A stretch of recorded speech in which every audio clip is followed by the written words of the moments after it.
I nearly said track B because I've been over there all morning. So. Right, so on with our next session. Our next session, we'll have an amazing speaker who's a true expert in the WordPress community. And we're going to dive into the weird and wonderful word of subtitling and captioning for SEO. She's a communicator, a journalist, a project manager.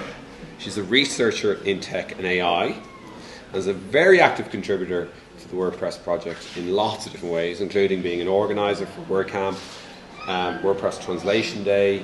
She contributes to the marketing team, WordPress.tv, lots and lots of community teams. Frankly, this woman does not sleep. She's also one of the main reasons why WordCamps in Ireland over the last 3 years have been so successful between Dublin and Belfast. So listen, ladies and gentlemen, please give a very, very warm welcome to our very own Abba Kaur.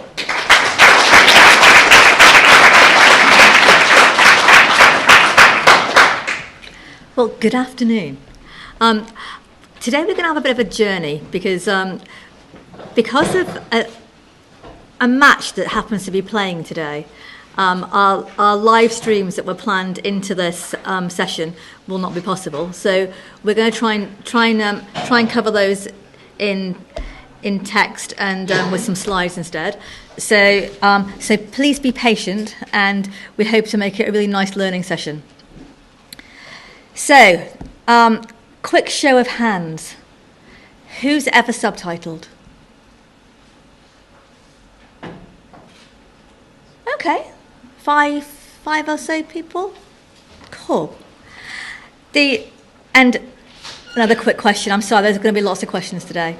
How many of you actually use subtitles? Okay, even more of you. That's good to know.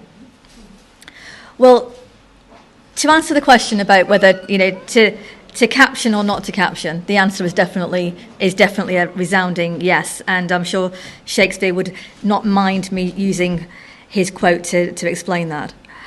Streaming video is now accounting for a large proportion of internet usage. A 2018 survey showed that key aspects of business data worldwide were down to the video consumption and the video products that were out there for companies. It represented up to 95% of all internet usage in some of the countries they sampled. The highest proportion were actually in Saudi Arabia and Turkey. I expected the US, but they were actually midway, but rising. Most of the countries surveyed reflected that the trend for online streaming of video still shows a huge growth trajectory. So online video consumption cannot be ignored by businesses, by other organizations creating marketing strategies. It's necessary for engagement. In an increasingly crowded marketplace, it could be the way you differentiate your products. It could be the way you reach new markets.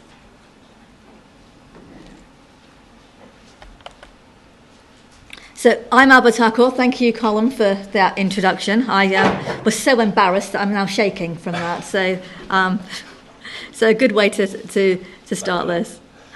I'm hoping that by the end of this talk, many of you in this room will commit to becoming subtitling champions for the WordPress project. We need you, we need your help, and more importantly, it will be doing something valuable.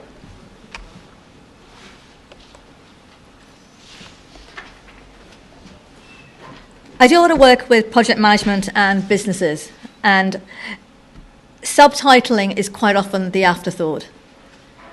People think about, oh yes, we must do something on video because video is the way to go.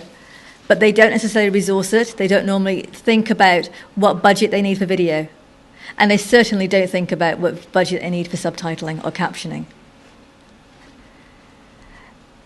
If you're going to be working with online video, one of the questions that you need to be asking in your teams, to your clients, is why do they need that video? And if they need it, why do they need that audience to understand what they're saying? And the best thing then to ask them is to get them to explain why the words of their message are so important that they want to exclude people who will be watching it without the sound, or for Google bots or whatever robots to ignore what they want the message to be heard. So you'll notice that I'm having to rejig slides because we're not able to go into our live feed. So please bear with us. Do you all know the difference between subtitles and captions? Okay, well, that's a good start. We'll work from this then. There are three types. They largely divide between subtitles, open captions, and closed captions, as you'll see on the screen. These are quite useful, and when I'm working with companies looking at preparing video, we actually show these kind of divisions for people to actually be able to map what they might need and what costs and budget they may prepare for. I'll let you look at that for a moment.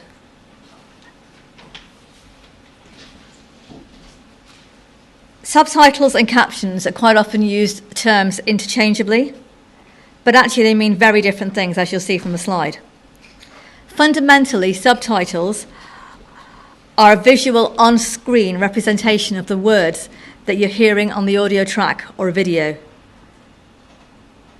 They can be interpreted in different countries completely differently. So if you are preparing a project that you need customers from a different country to be able to access, you need to check what your customers' needs are in that country and how the subtitling and captioning is done, and also what legal requirements your client might have. One of the often mistakes that are made is that a company working with a subtitling third party will ask for subtitles to be commissioned, when actually the body that they're working with is a public body and has a legal requirement to produce closed captions. It can be very expensive to change halfway through a project.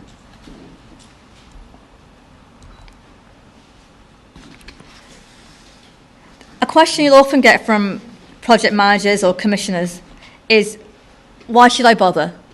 Why should I bother subtitling? These are the reasons that you want to explain to them. For accessibility, for e-learning, for SEO, and for compliance. All valid business reasons, but also if you're working for a non-for-profit organisation, also very relevant to them too. We've done an awful lot of research in the subtitling campaign as part of Make WordPress. And the answers, to say, were a little bit surprising. There's a lot of myths out there about what technology already does. If I had a pound or a euro for every time an organisation or every time one of the surveyed people had said, you don't need to have subtitles anymore because all you need to do is upload a video and the internet takes care of the rest. We had 82% of 1,000 respondents who thought subtitles or captions happened automatically. And all they needed to do was to upload. Has anyone ever used the YouTube auto subtitler? 1, 2, 5 people, 6 people? Okay. Have you ever had any problems with that? Okay. For those who haven't used it, it introduces strange words and interpretations, and I do a lot of crisis work for communications, and you would be surprised how many YouTube videos of chief executives seem to come a cropper, because the automatic translations are not quite what they intended. There have been pledges that chief executives have made. There have been share prices that have gone down because of YouTube automatic translations. These are not things that you want your clients to be doing, unless, of course, they're paying you to fix it. And then I will leave that with you and your ethical decisions. So, very clearly, in case anyone's under any doubt, they do not happen automatically There is not this magic genie out there that goes onto your videos and goes, hey, I'm going to put these subtitles on there, and they're going to be 100% accurate. They're not going to introduce any swear words. They're not going to introduce any inappropriate expressions, and they are not going to make any pledges that are going to cost you money, because that just doesn't happen. AI is making huge advancements, but it only knows what you tell it. You'll see today we're using an automatic web captioner, and all of our speakers have been encouraged to practice with this web captioner and find which of the various options work for them, so that we could then also teach the web captioner keywords. I don't know who many of you were in Belfast last year, and the web captioner had to be pulled because it was putting up some very odd words that were definitely not what the speaker was saying. But we had the first we realised of it was when the whole audience were in giggles, and so yes, definitely not something you want to do without practice. The other myth was that search engines don't care about the written text for video, that actually all they care about is that you have a video. You get points. Supposedly. 79% of the people in that survey just thought all they had to do was produce a video. Nothing else. Put it on the website. Job done. It would automatically guarantee them customers.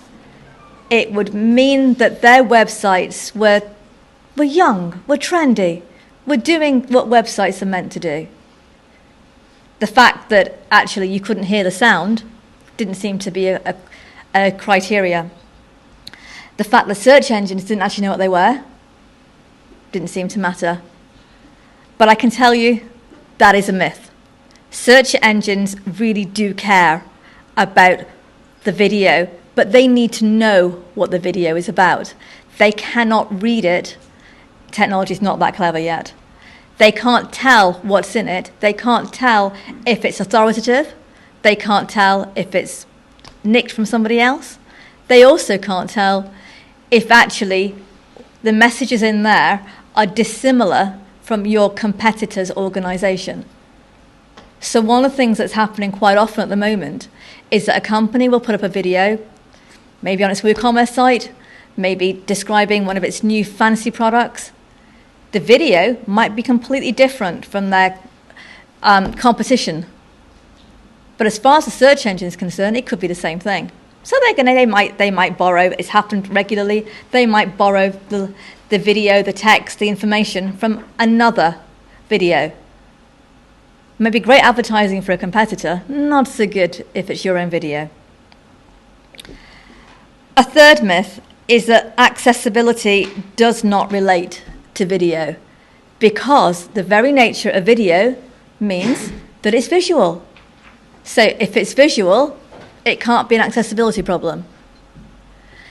We asked in the research, we asked people whether they're commissioning companies or their managers, how they viewed accessibility and video, and whether they were actually given any support for providing that information and providing accessible videos. A shocking 93% said that they were told they did not need to do anything for accessibility for video, because if people couldn't watch it, then they didn't matter. That actually, they obviously weren't the right customers for what they wanted. That's not a good place to be. But these are common myths that if you are working with an organisation, if you are scoping a project, you need to challenge.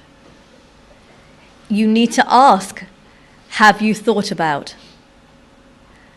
Because the myths are so strong that it is stopping how projects are scoped properly, it's stopping the budget going with them, and more importantly, it's not really creating a very inclusive environment.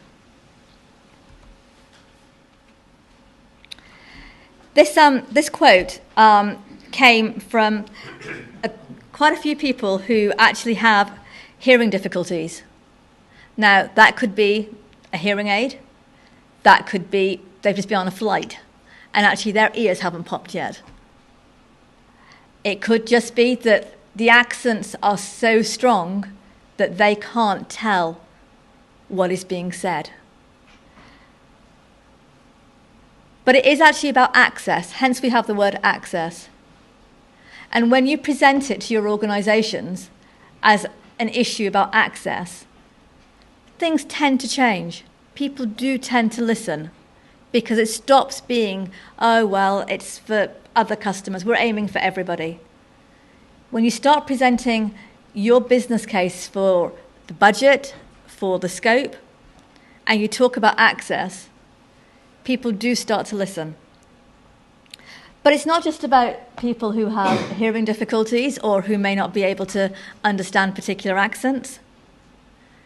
It's also about search engines, because for them, that is exactly the same situation.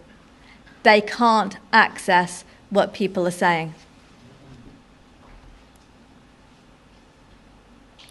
We talk about messages in the communications industry, and we talk about, getting our key messages across to people. All of us work in tech or communications in some form. We create websites to be able to get our message across to people. But if we fundamentally don't get that across because they can't access something, then actually we're failing in what we're providing.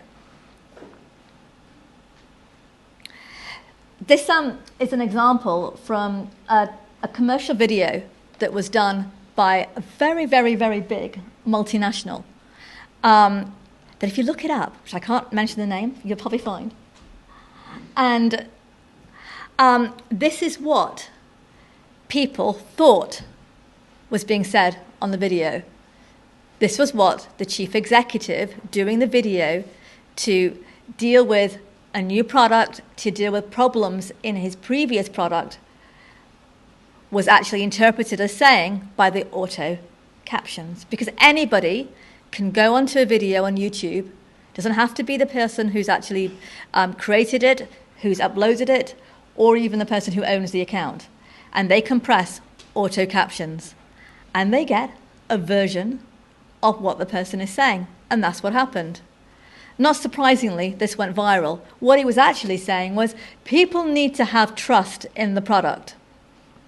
We have brought this new product in under great cost, great innovation. We've listened. That's what it said, he said. So lots of people were commenting about, what did he say about the rocket? In some sense, it was great for SEO because he got into lots and lots of search requests about space. Wasn't what he was talking about. They paid a lot of money to make a video, and in answer to the question when people said, why didn't you just subtitle it or correct the auto captions? Because you can do that. It's not hard. Go onto YouTube, you correct it, you upload a new document, job done.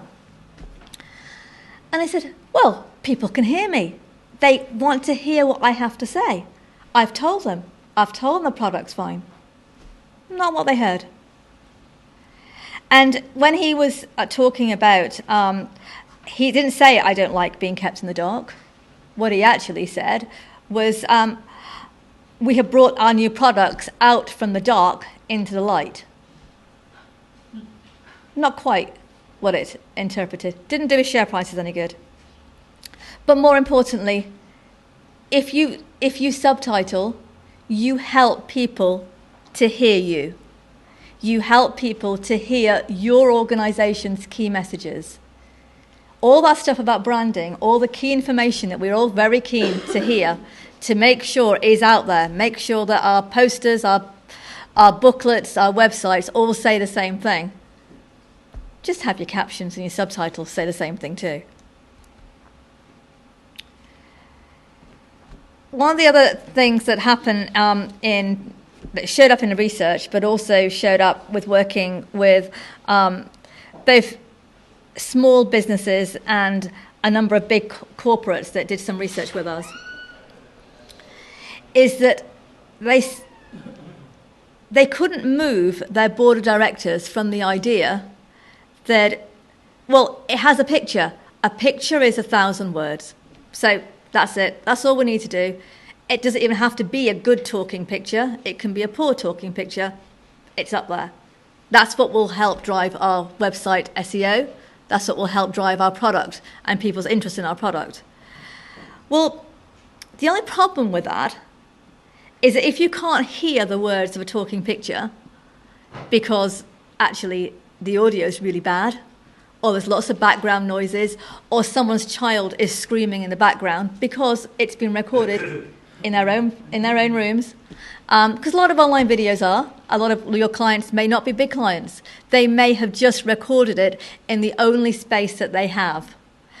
One of the most popular noises that we looked at for this research on WordPress websites were actually dogs barking.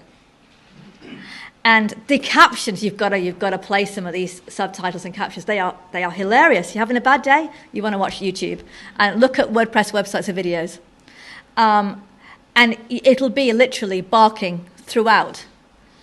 And of course, the subtitle will have, if it's automated, or if it's not automated, people can't hear it anyway. But you will get some very interesting versions of subtitles. If there's no clues to what is being said, you might as well watch paint dry. Literally. Because what is the point of having an online video that no one can hear and no one can read, and therefore they can get the message?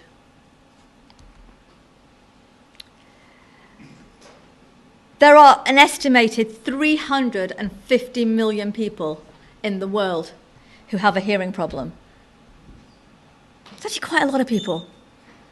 All those people are also potential customers, stakeholders, recruiters. So ignoring them is a bit of a costly exercise, not very inclusive in 2019, but it's a big statistic.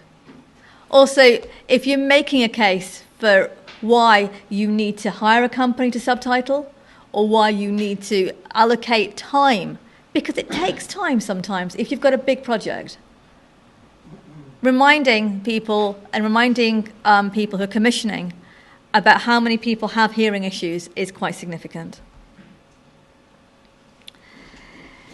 How many of you watch online video on the train or the bus? Don't tell me if you watch it while you're driving. I hope you don't. But just a hands up, how many of you watch online videos? And how many of you, just keep your hands up a second. It's a bit of exercise, getting ready for the well-being sessions. How many of you use headphones or read subtitles from those videos? Okay. Do you recognize them as subtitles? So you know that that's what they are? Yeah? So of those people who have their hands up, do you all create video? And do you all create subtitles for those videos? Right. So a good way of looking at it is if you consume video, and that's actually quite a low percentage in here. When we've done lots of work on this elsewhere, normally 3/4 of the room will admit to actually watching tutorials on the bus or the train. Worryingly, some put their hands up about the car, which we have had conversations about that. So please don't do that, health warning, and I'll get in trouble if I don't say that with Colin. So if you consume it that way, make sure you provide it that way. Online tutorials are the single biggest growth market in online delivery at the moment. And making that work on different platforms, making it work across mobile, but also automating online video so that it can create its own business model. It can be a financial stream, and it can also help in terms of advancing learning internally in an organization, but also externally to avoid some of the demand on an organisation. One of the corporates that we worked with said that they've begun to use online tutorials instead of having to bring all their people from a distributed company together. They rely on these tutorials, the online video, to be that.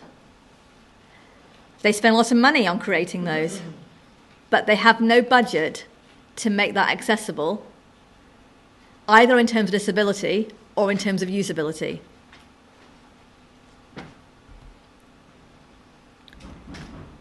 So online learning, particularly with WordPress, is actually an amazing thing to be able to do. WordPress lends itself to it.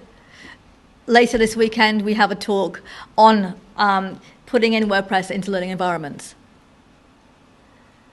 Videos are a learning tool, but only if they're actually used in that way. And if you have your subtitles done, you can use the same notes to create resources. One of the business cases for using a good subtitling software or for doing it yourself are that you then have text which you can turn into other products. People create booklets from it. People create web links, interactive PDFs. Some of those actually are chargeable, so they create new revenue streams. But it also is enhancing your reputation because you're creating something new with the same information. It's good for the bottom line too. How many have we got in this room that watch something in a different country, a different language, and have it subtitled? Hey, nearly all the room. Okay, so maybe I should have started with that. I have obviously people who have good cultural interests in this room. If you have subtitles, it means for somebody who is not a native in that language, it makes it very easy for them to translate. It's also very easy for some of the AI tools out there to do that translation.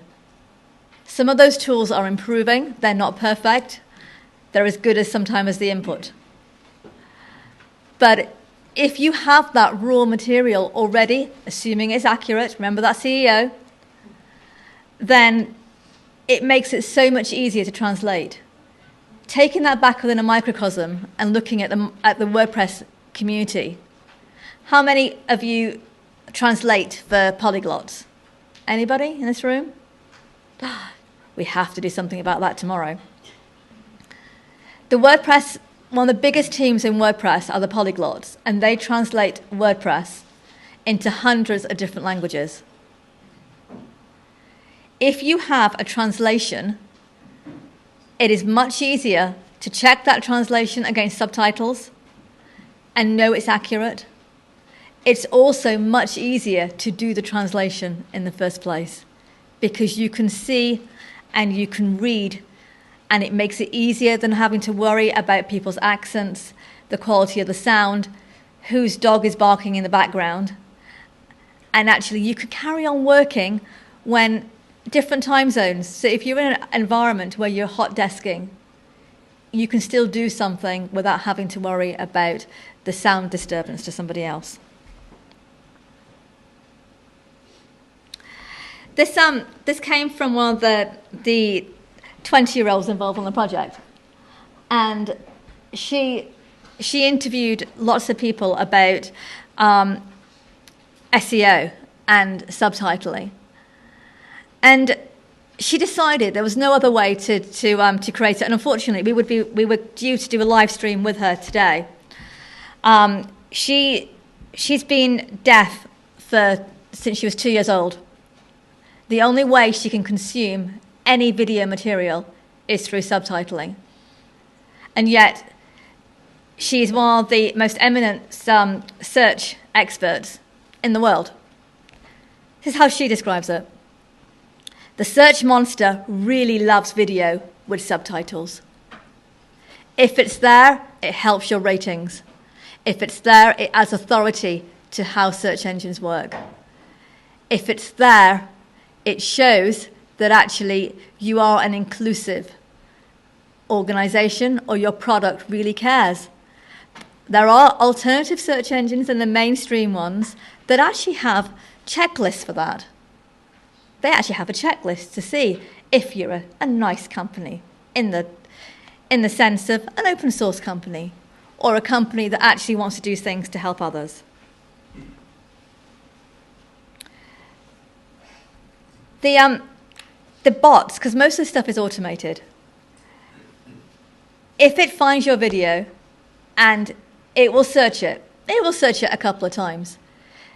It won't invest the same time in searching your video the next time. So one of the reasons to get your video subtitled straight away is that you need video to be accessible. You need search engines to come back and think, I need to spend time on this person's site because they have good content. It's something I can access. Bots are actually quite helpful. They just want you to help them back.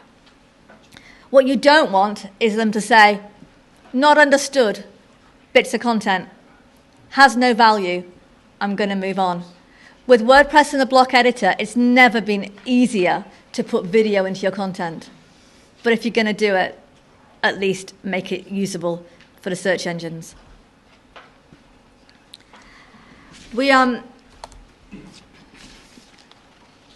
I've got some questions for you. So, you all up to answering a few questions? That was where you were supposed to say yes. Because it's all about getting research data so that we can actually help people make a difference. How many in this room think that it's really hard to subtitle?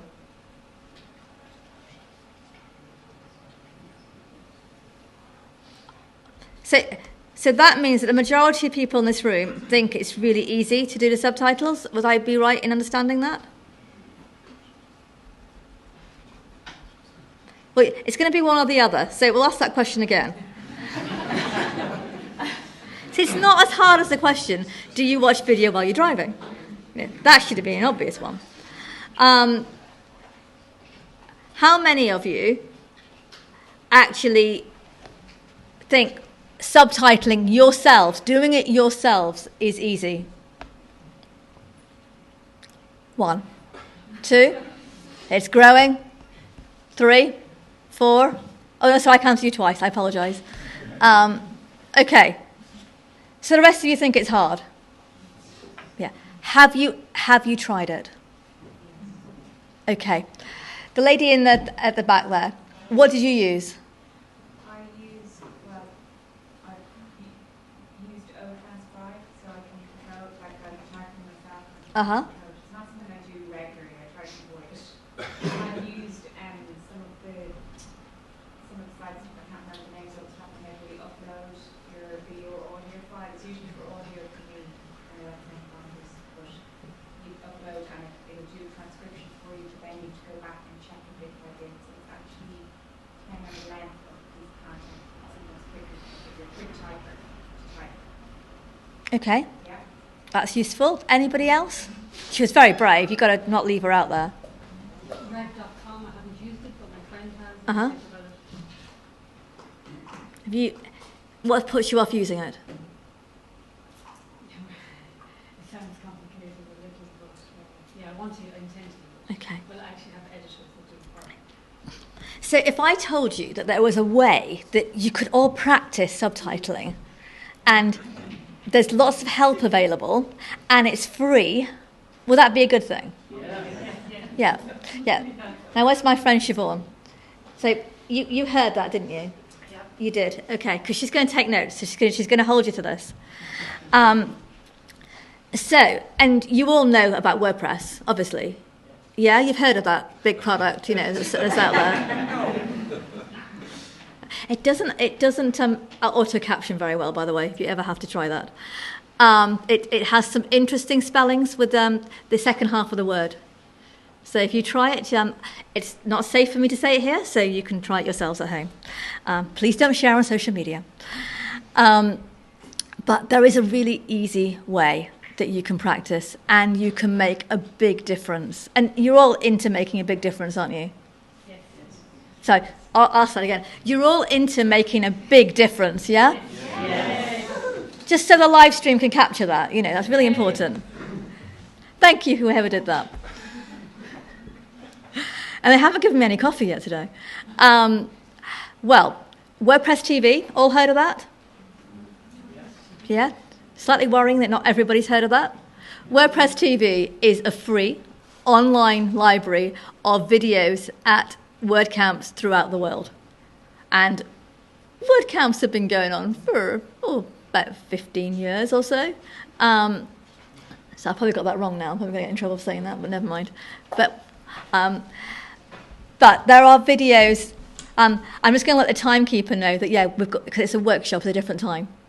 So just so that he doesn't keep waving at me, because he's doing a subtitle. He's telling me.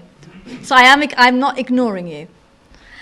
So if you go on WordPress TV, which again is free, in case anyone didn't hear that, there are thousands of videos that are absolutely, really, really, really wanting your help to be subtitled. And it's a great way to practice. There's also this wonderful tool called Amara. That's Amara. It's a lot easier for the lady in the back row to use. And you can stop and start, and you can come back to it later, which is what's really good about it. You can also do it collaboratively, which is something that we're trying out at the moment. So if actually you think, I can't do this, you can buddy up with somebody else who can help you do it. And the videos are, they're about 30 minutes. Some are shorter if you want to go for something shorter. But the benefit of doing some subtitling on WordPress TV is that you get to learn at the same time. And we're all into learning, yes? Yeah, you're all nodding at me, just so that, the AV operator at the front knows that you're all nodding. Just in case he's nodded off. The beauty of practicing on something like that is that you can take a talk that you're already interested in. It makes it a lot easier. Pick a talk that you already know something about. Might also be an easy step. When Siobhan and I were drawing up some help advice for people, and we've got lots of advice and we can make that available to you, and it's an absolutely brilliant video that Siobhan does that we were hoping to play, but we're unable to do that with all the kit that's on here at the moment, where you can actually see how to do it. So it's not. Is it subtitled, the video? I don't think so. I made that for you. You did. It was great. It was a great learning. She was my buddy. It was fantastic. I couldn't do it, and it was like, help. Once I watched the video, I was fine. I think I then did about 4 videos in literally about 4 hours because it was so easy. The more you do, the faster you get. But also, people pay out there. So you're looking for another thing to do, add to your portfolio. Get good at it, market it as something that you can offer. But going back to WordPress TV, Siobhan and I lead a campaign for the marketing group and for the WordPress TV, where we have highlighted with volunteers from across the world, and it's been going about 18 months now, and we have, I think, and she'll probably correct me if I'm wrong, we have 12 different languages that people have selected the best videos for learning about WordPress and different aspects of WordPress. And what we're asking people is, come and be a champion. Come and practice this skill that you now know you need. We're agreed on that? You now know you have to have subtitles. Help us make these videos accessible and help us actually make it a difference, not just to people who really wouldn't be able to access it at all, but also let's get the messages out. Let's help people with learning. Let's build this community. You really can make a difference. And we've made the job a little bit easier with, I think the last count was 82 volunteers that we had in different countries. We feature at nearly every contributor event for the last 12 months. And we've had somebody at those contributor events finding videos on WordPress TV, selecting the best ones in terms of the audio quality, how easy it is to access, how much the information flow can be used. Help us make that difference, and we'll be eternally grateful. Wouldn't you say? Yeah. But Siobhan is around today, and she is quite happy to tell you what I've been saying, that Amara is very easy to use. It even learns it. That's so cool. We uploaded that into the captioning yesterday because it didn't know what Amara was. And it now knows that and has learnt that. Please get involved. Please make the business cases in your organisations. Please let us make the web more accessible. And wouldn't it be lovely if all of you became subtitling champions? We might even give you a hat. Is that in the budget? No. Come back to Belfast next year and we might give you a hat. Any questions? Well, first of all, thank you very much,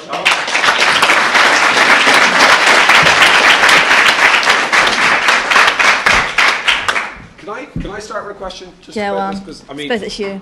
Well, it's going to be a slightly controversial question, but I'm going to ask it anyway. Why break the habits of a lifetime? Does this not eventually get... You're in AI, right? So does this not get fixed by AI on a long-term basis? Or we'll just have machines that just look at all this video content that we're producing and just, figure it all out? And I'm raising the question in a very hand-wavy thing. I'm just wondering, or do you think, even as good as AI will ever get, that there'll always be a role for doing this, with us as the AI? You'll always need humans. Yeah. This is a really good example, the web captioner. Last year, it did not pick up 3/4 of the Irish accents, never mind anything else. It just really couldn't cope. And it's pretty good. Like Belfast accents for some reason. No offense. It didn't like any accents, actually. In a year, and this is all driven by AI, in a year, it is hugely better. We tested it for WordCamp Europe, after WordCamp Europe, with some very different continental accents. It didn't have a problem. Because the more we do, the more we practice with subtitles, just like with web captioners, the tools get better. If we don't practice, if you don't subtitle your videos, it can't learn. And that's one of the biggest challenges for web and for what we do in terms of developing the web, is that there's hardly any videos out there, really, in the grand scheme of things, that actually have subtitles. So it hasn't learnt words. We, for all the speakers that are here this weekend, we've asked them to test. We've asked them to check which words it doesn't know, which words it gets wrong, and which words we definitely need to teach it. But it's a bit like a pet, and you all like pets, which is good. It's an easier pet to maintain, but you do have to work with it, and you do need the human aspect. And the more you can interact, and the more different voices we can put on video, because that also affects it. It used to be, I'm showing my age now, but it used to be that TV had one voice, one sound. It doesn't now. I use subtitles a lot for TV because I don't always understand what's being said in a different accent, particularly at the speed people go at. So the answer to your question, you need the humans because humans are nice. But the robots kind of need someone to look after them. Robots need to be trained, is what They you're need saying. to be trained, yeah. And they don't cost you anything, and they don't have to be fed apart from your words. Apart from your words and your accents. Okay, very good. Okay, we got any So, other to the floor. questions? Yes. Dank u wel, meneer de voorzitter. Mijn naam is Broenink en ik kom uit Nederland. En ik spreek heel goed Nederlands, but very bad English. So I will do my utmost. That's most. Well, Almost. I think we've conclusively answered the AI question. It's not quite there yet. Well, my question is, how is translation Dutch towards English going? In terms of subtitling, or Yeah, basically, I will be part of the WordCamp Utrecht in the Netherlands, and the problem is they don't want to have me to speak in Dutch because of international languages. But my jokes are much more funny in Dutch. well, we can give you a reference. We can give you a reference, and you can take these screenshots. So actually, I want to speak in Dutch, but I also want it make it possible for all those people here to not come to Utrecht and still get. So I want what is possible for international. We do a lot. I was comms lead for WordPress Translation Day this year, and one of the things that we have encouraging, and we're putting a pack together for WordCamps, is that if your speaker is really uncomfortable with speaking in English and they feel like they're going to trip over words, don't get them to do it. Don't force them to do it. It doesn't help. It doesn't boost their confidence, and actually it probably makes them feel like they don't want to do it again. So that's the first thing. The second thing is, if a WordCamp, and this is just my view, so not the campaign, but if a WordCamp is insisting that you speak in English and you don't feel like you want to, then ask them, how many talks are you doing in English? And is there an opportunity to have somebody else actually give part of it in English? Because that happens. And outside the WordPress community, that's actually quite common. Not only will you have subtitles, have I said that enough times for the search bots in this room to pick it up? Didn't get search bots. Okay. I've obviously not trained this one very well. No, I definitely didn't say that. Just answering your question. They're just trolling you now. So quite often, a WordCamp will want to attract an international audience. But if it's to the expense of people not being able to actually fulfill their talks, I would say have the conversation. And secondly, we have, for London, for here, for a couple of other camps, I'm one of the speaker mentors. And what we do is we do work with people who, and there's lots of other people around to help too. So if you're not comfortable in speaking in English in a talk, find out what help there is. There's diversity training out there as well. Don't just dismiss it. Don't just say, I can't do it. There is help. See if it helps you. And if it does, then make a decision and talk to the WordCamp. Are there any other questions, or can I free you for... I've got free you for lunch at 1:20, I've been told. So you've got... You can either escape... We have time for another couple of questions. Yeah. Yes. A strange one thing, I struggle with the speed of subtitles. I found it after I read something about dyslexia, and I love listening to books, but sometimes you tell you to pause every line. Yeah. And it could be something built in technologically that maybe there's a pause for the dyslexic. There is. Or a timer for your subtitles. There actually is.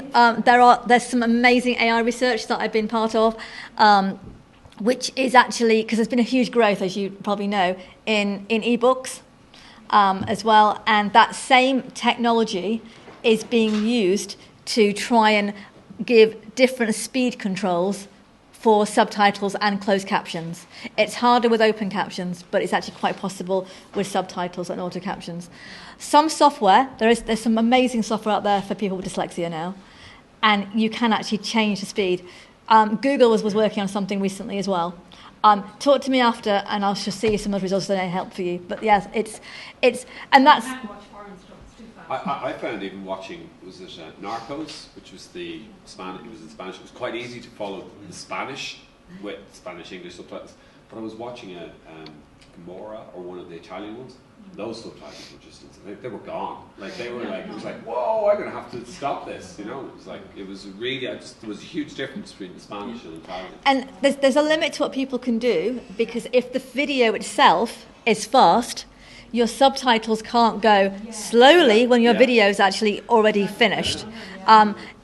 Unfortunately, there are videos out there that people are making that mistake with.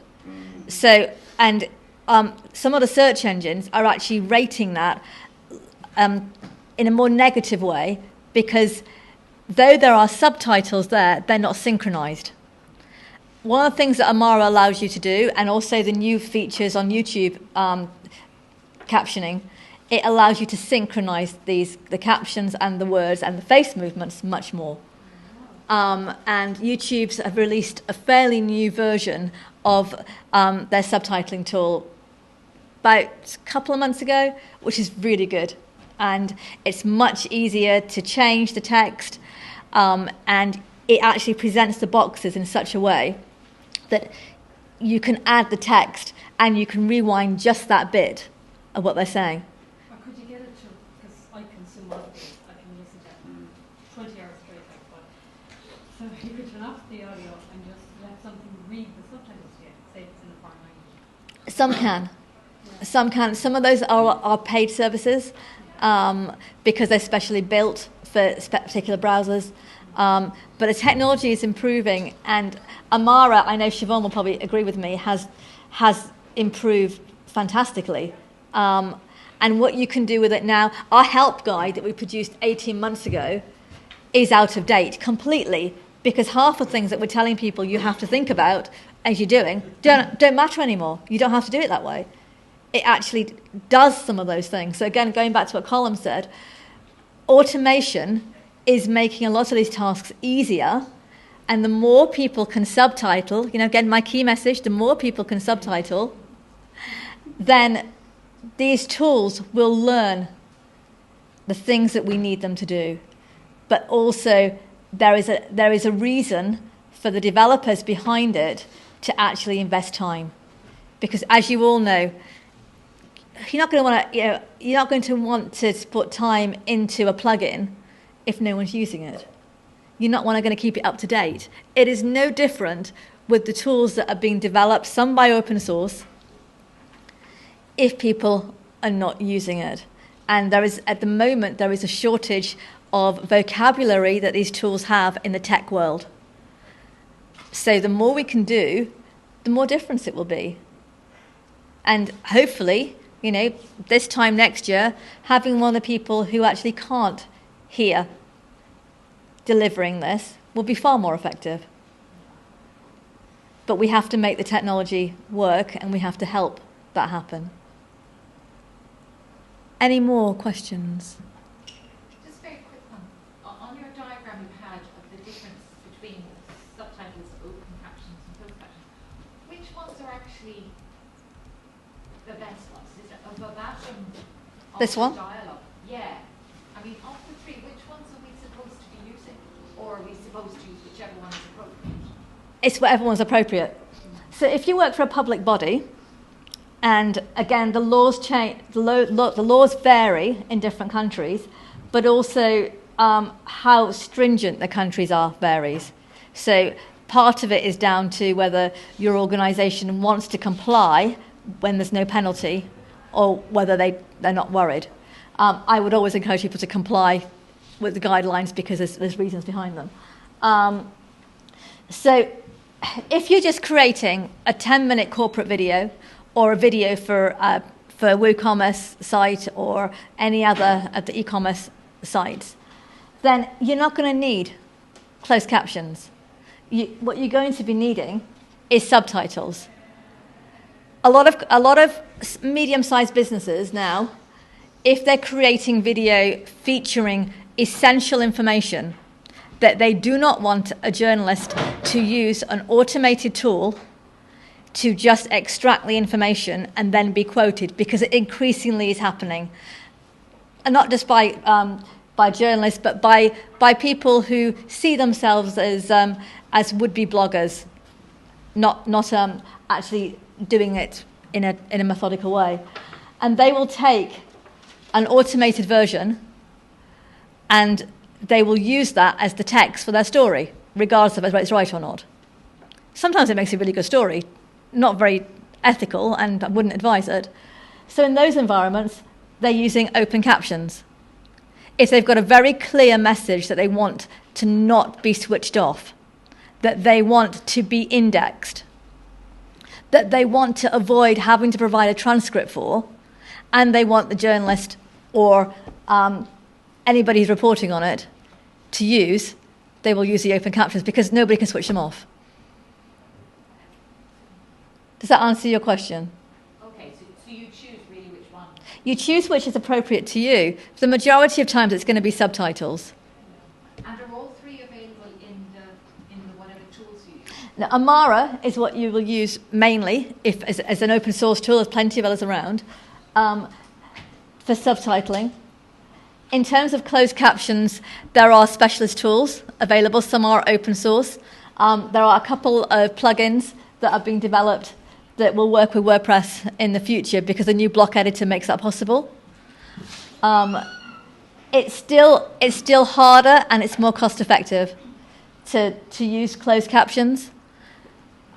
It's costlier to develop closed captions because it requires a little bit more skill because the technology isn't quite as advanced. And the subtitle, you do all this after, like you film a video, like somebody talking, and then subsequently take that video and put the... Well, there's two ways of doing it. Some people, speakers at an event, WordCamp or any other event, it's now good practice to ask, do you have text speaking notes? And if you do, can the camp or the event have them? Because 3/4 of those notes will be usable to create subtitles and only need a little bit of changes. Unless, of course, it's me and they've completely abandoned their document. I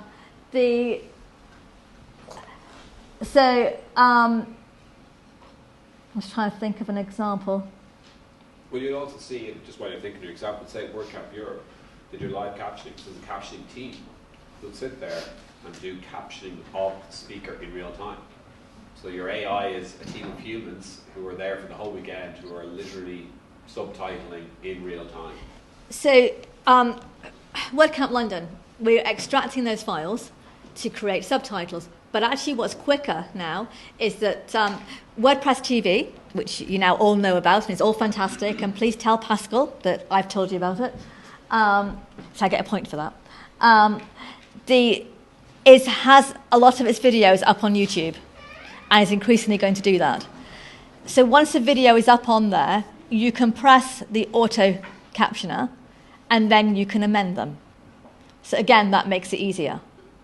But with the tools that now exist, 18 months ago, I would have said it's easier in some to get a head start on doing your subtitles. Now, you might as well wait till the video's done, as long as you've allowed time for it and it's been involved. You've allowed time in your project plan. A lot of people will say, we'll do it when it gets published. And what happens is it gets published, 6 months go by, a year goes by, nothing's been subtitled. So do it while it's fresh. And I've now been told that with a lovely volunteer lead, Julie, in the back. Can you give them a wave, Julie? No, okay. You can, with a staggered lunch break, you are now go and enjoy your lunch. And thank you very much. Well, again, once again, please,